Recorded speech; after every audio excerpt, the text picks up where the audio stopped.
ભરી આપો.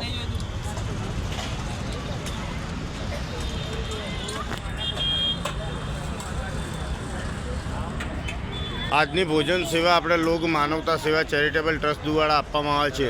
સોલા સિવિલ હોસ્પિટલના જે દર્દીઓના સગા સંબંધી બહાર ગામથી આવેલા હોટલમાં ના જમી શકતા એમને દરરોજ સાંજે 5 વાગ્યાથી લઈને 6:30 વાગ્યા સુધી ભોજન સેવા ચાલુ હોય છે. તારીખ 27/2/2025 ગુરુવાર.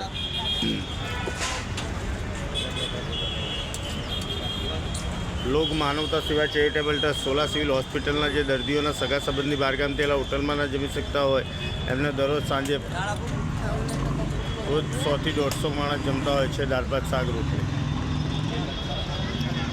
રાજુભાઈ ફટાફટ આપો. એ બા આગળ આવી જાઓ, તમે આગળ આવી જાઓ. લઈ લીધું હોય તો ચલો, ભીડ ના કરો.